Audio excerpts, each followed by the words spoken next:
Hey there everyone, this is Mystic Fish, and welcome to episode 5 of our Factorio series on building a cellular megabase. Last episode, we put together this nifty demand system to try to activate just one train station at a time for our drop-off, and one of our viewers, Ted, pointed out that there is a problem here. So let's say that we're at a point where we need copper, and it is the highest priority item that we're requesting. And so we've got a copper signal going out onto the wire. And then down here, that would mean that the copper station was enabled. But let's say then we use up some of our iron ore, and its level drops below the level where we can now accommodate an additional train load of iron, which would activate our need for iron. That would cause iron to be the thing that is put onto the network, and it would disable the copper station, perhaps while a train was inbound. So this is actually not going to work quite right.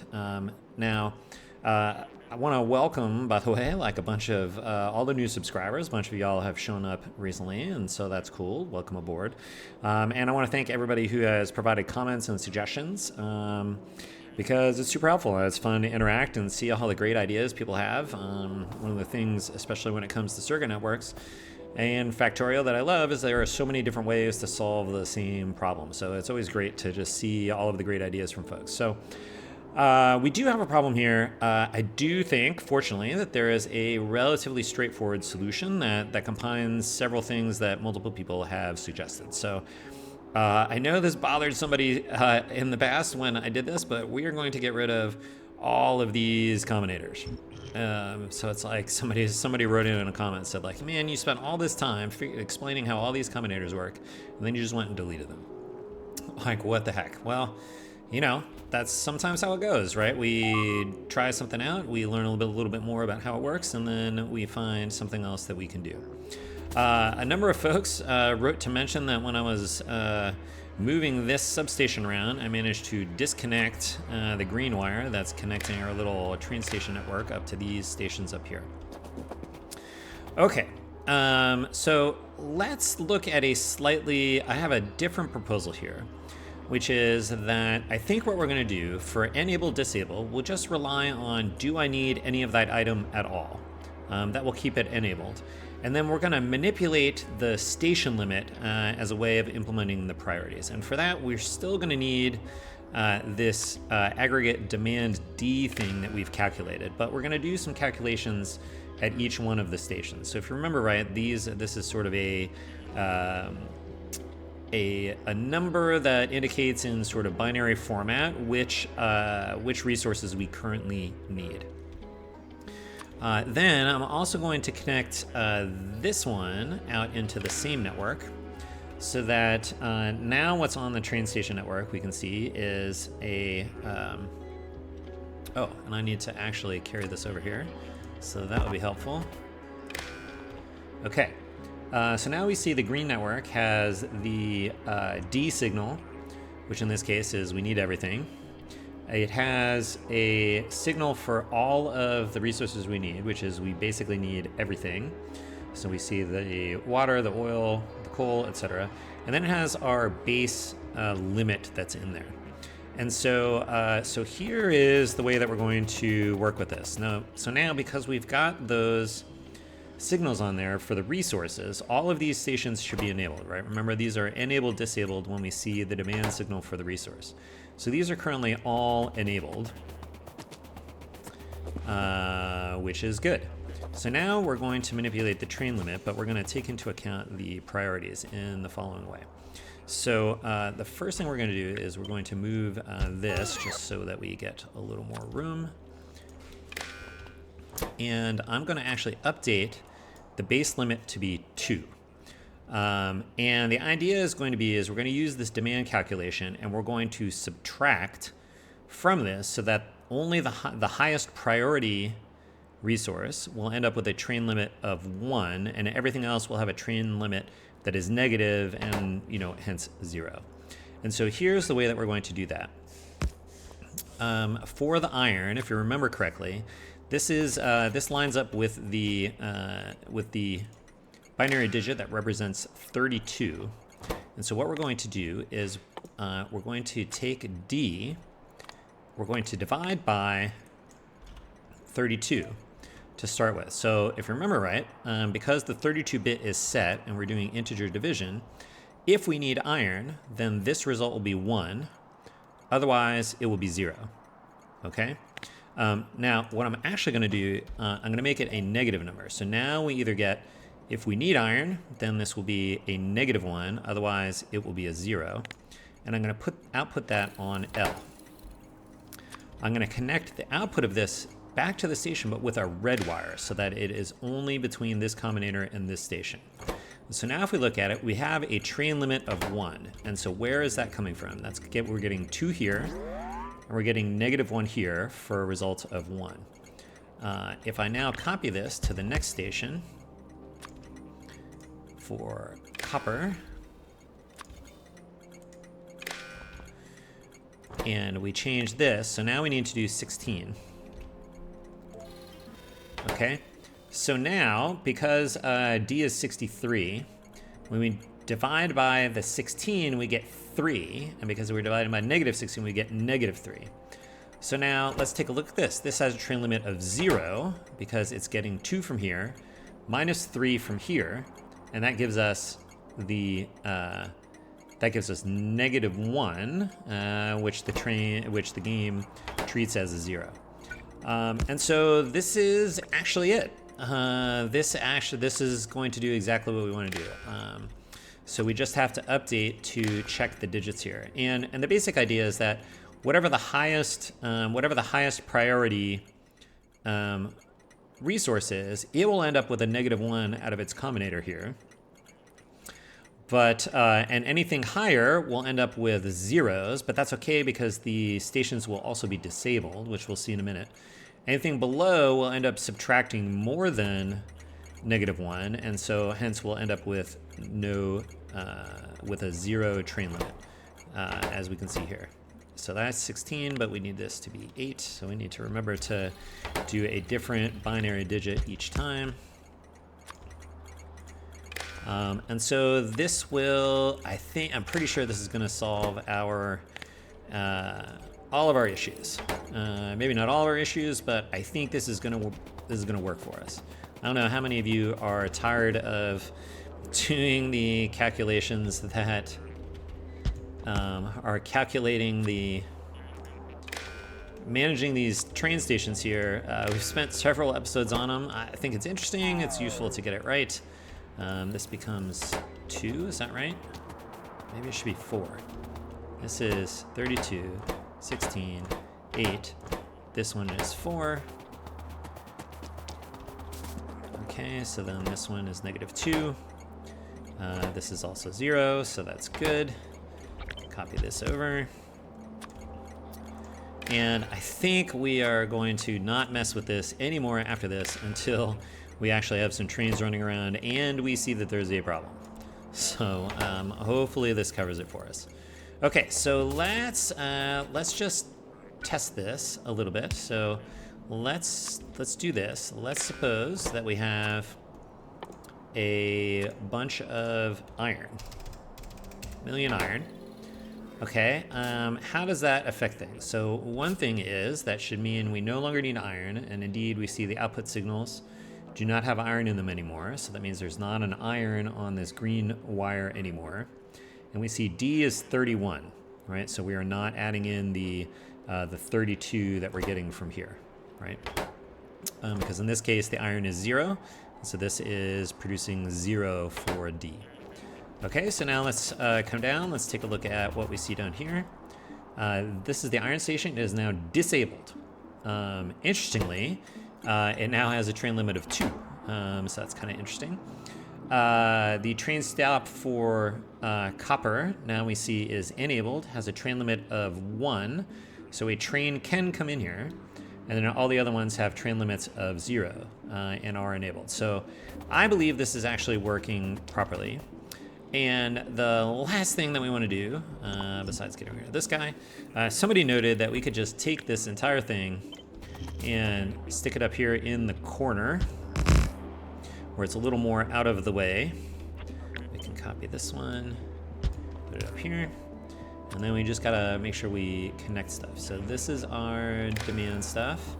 We need the contents of the fluid system. I guess we'll put it there. And we need the contents of the logistics system, which means we no longer need this connected to this. Oh, it was connected. We don't need it connected, but we don't need this one anymore.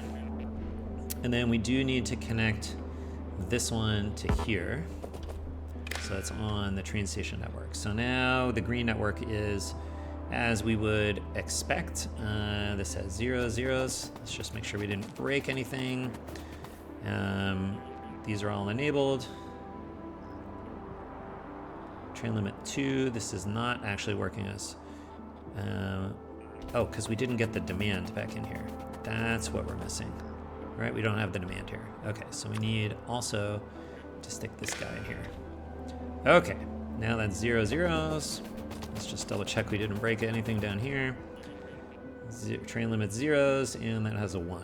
Okay, all right, that is, all right, I'm done. I'm done touching that until we actually have trains coming in here causing problems. So, okay, now the next question is, all right, what is next? And this is a mining tile, so I want to spend a little bit of time working out how we're going to do the mining. I'm kind of interested in doing robot mining. So we'll see how this works in a second. Okay, we are going to give this guy a name. I'm just going to call this one copper. The old base had sort of minor copper, but I think we can just say this is a source of copper. And I'm going to give it a train limit of 3. And that's because I can have 1, 2, 3 trains parked in the station at a time. All right, now, what are we going to do? So what I want to do is I want to use buffer chests here. And we'll use this to collect all of the ore and then stick it on the train. I think for convenience, we will use medium power poles here, which means we can get some lights. And then the other thing that I want to do is I want to wire this stuff.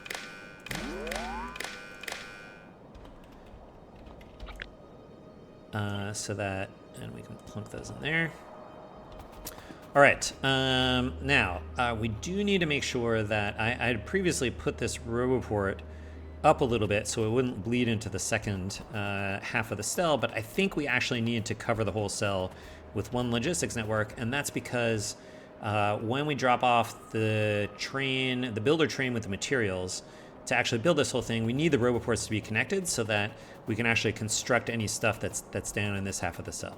And so I think that's okay. What that means is if we mine copper in here, we'll have copper in the logistics network, and any copper that we need up here, we'll just supply to ourselves, and we should hopefully not really see copper trains coming in here.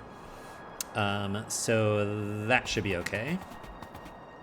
All right, let's, oh, did I just move this? I didn't move this yet. Okay, so what I do think I want to do is I want to move this down.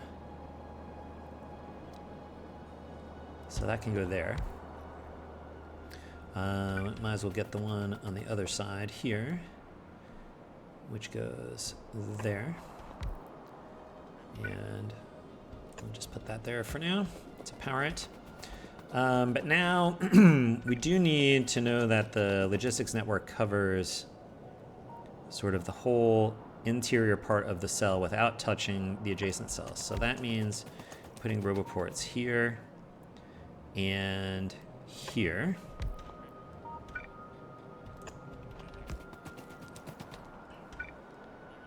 Now we're going to end up needing a lot more roboports to do the bot-based mining. But that's okay. And then we also are going to need to make sure these connect up here this way. So that connects up there. So we can, how far up can we put this and still have it be connected? Right there. That's over too far. And then this one will have to go here. Okay. And let's just get you covered there. And let's get you covered there. Okay. All right. We are going to need to get power into here as well. So for right now, we'll do that. Okay. Now let's get this set up on for each of the trains. Why is that not working? I don't know. Oh, because I have the rails. Okay, so we'll just do it this way.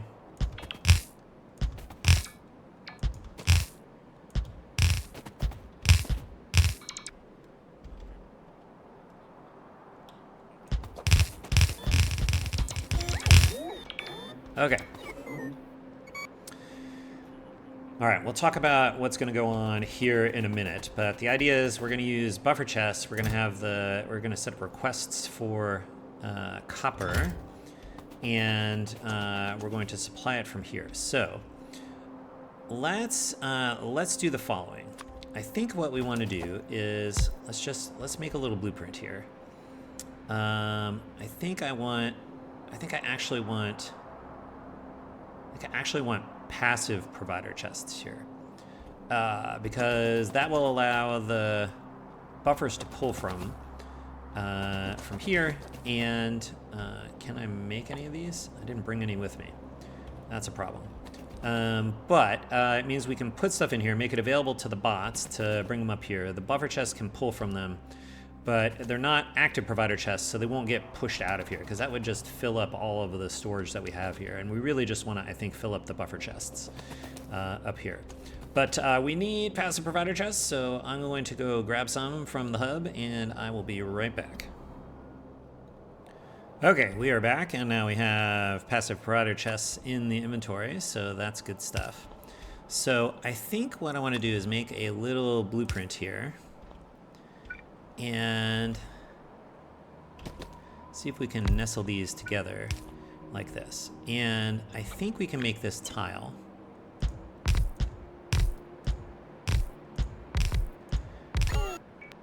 But what I'm really curious about, so what we can see is this center power pole can power the 6 surrounding miners. And so we can get rid of some of these power poles here. So we can get rid of these guys.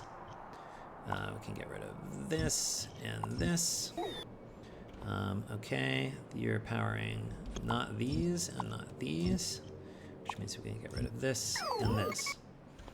Okay, and then we can get rid of this and this, because this still powers everything. And it means we even have room for lights. That's fun. Okay, so I think this is going to be our blueprint.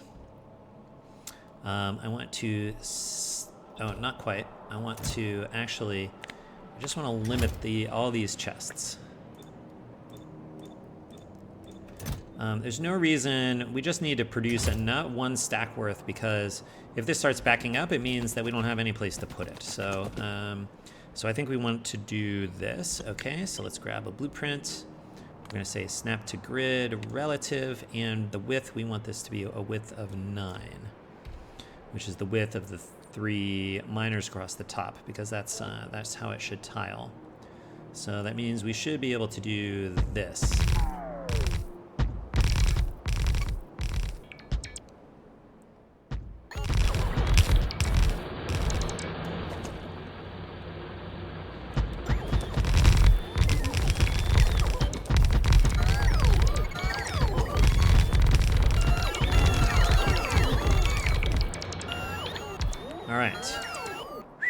Oh, I did not bring enough passive provider chests. But let's see, we don't need some of this stuff out here. I think it's okay that we're missing some of the chests, because Let's see, we need this one. Don't need that one. It's like, where are there's probably some chests around the edges that nobody's filling. Which would be all the ones that don't have any ore in them. Anybody else not have ore in them? I guess those. And these. All right. Okay. So that is where. So we're going to want this. We are going to need roboports, and they can't. So that we can sort of. We probably are going to want a couple rows of roboports here. So we basically want to fill in probably roboports as much as we can in here. Ooh, that fits super nice.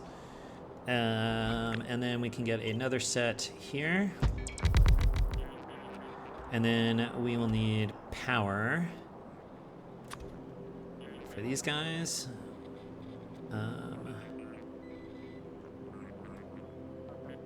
Guess we can go here. All right. I think this is mostly mining. We have no logistics spots in here. Let's go ahead and stick some fuel in this for right now. Okay, so now what I want to do is I want to set the requests here. And here's what we're going to do. We are going to get a count. We're going to need an arithmetic combinator.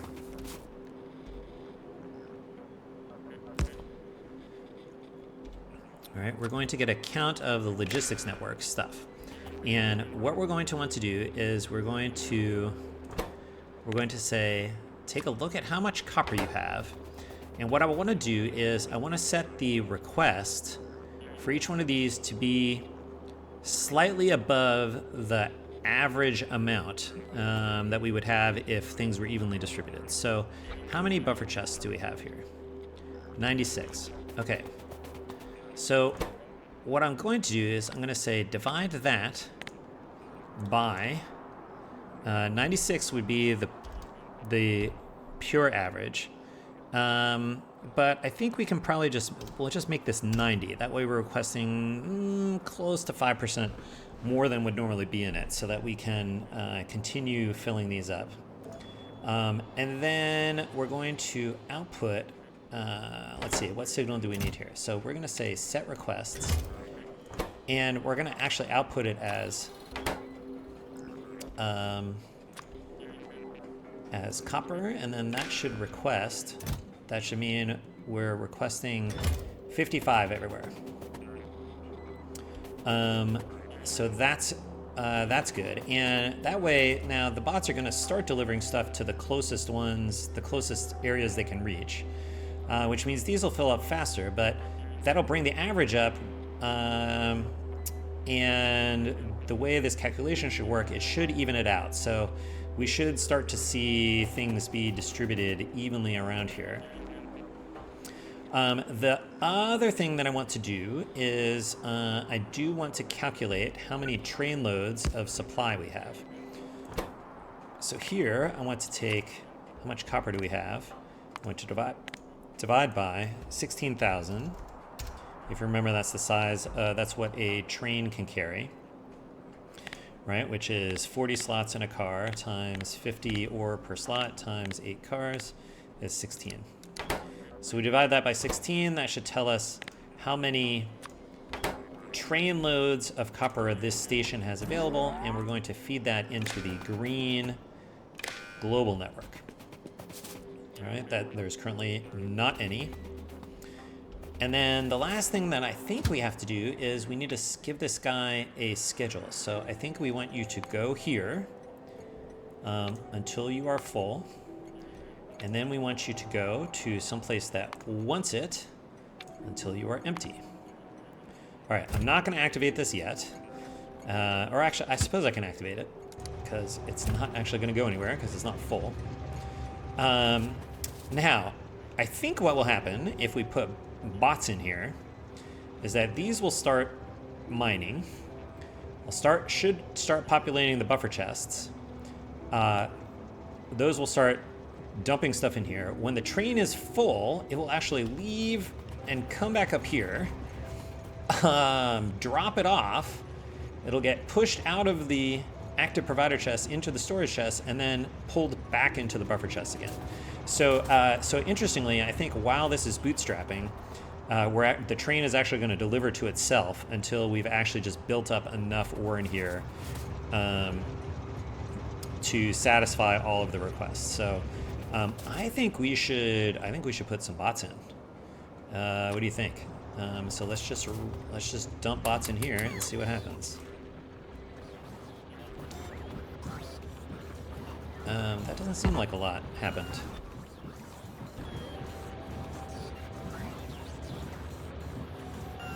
$250 logistic robots. Why are they not available? So, why are these not requesting? Why are you not bringing stuff to more? Oh, you don't have a logistics request. Why is that? You do. Why don't you? Oh, because I need to do this. I need to do this. Okay. I need to do set requests on all of these buffer chests. There we go. There's some business happening. All right, it looks like we don't quite have enough bots here. Like, we're not actually sourcing from all of the miners at this point. So we're going to need more bots in here. I think that's okay. All right, I'm going to, well, let's see how long it's going to take here. All right, we'll wait this one out because I think it's going to come along sooner rather than later. I'm going to have to run up to get more active provider chests anyway. And I am going to want to get more logistics bots as well, because I think we're going to need a heck of a lot more. Now, the interesting thing is, I do believe as we continue doing research, and in particular as we research higher levels of bot speed, we should... Is this... Oh, we did not get the requests over here. So we need to do that too.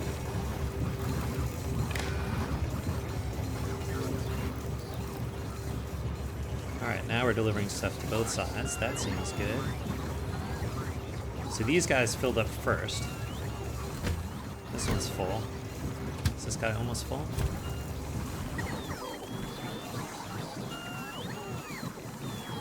How much is in here? Yeah. Okay, so we can see that these are starting. These have some in it because these train cars are full, and now we're having fewer bots deliver over here and more over here. So I think this will help us with the even loading over time. So that should be good stuff.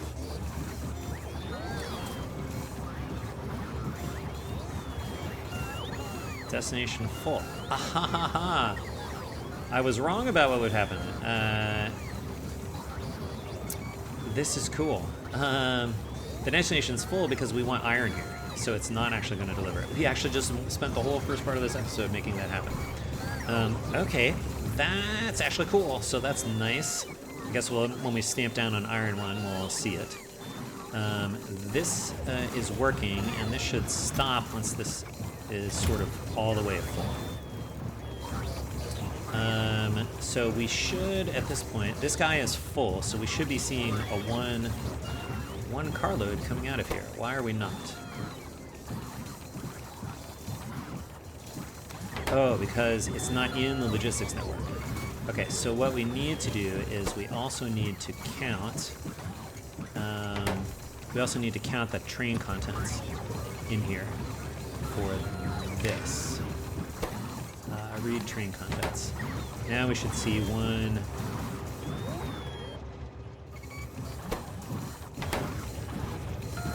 Oh, read contents. Got a lot of copper ore. Oh, it's going into the wrong one because I also needed to go. Or it's not going into the wrong one. I also need it coming in here. All right, input signals 11K. Oh, this guy has left. This guy has, in theory, left, so it's not counting. the one that's on here. So I think that's okay. All right, but we are, let's see, how much is in here? 152, 158, 160. Okay, so these, this is good. This is working. I think we need more logistic spots down here. I will go grab some more and come back, and we can see what that looks like shortly, and then we'll wrap up the episode, I think. All right, stay tuned.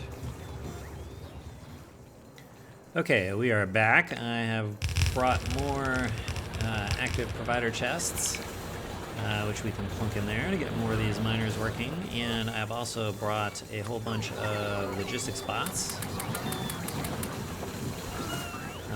So we can see what this is looking like.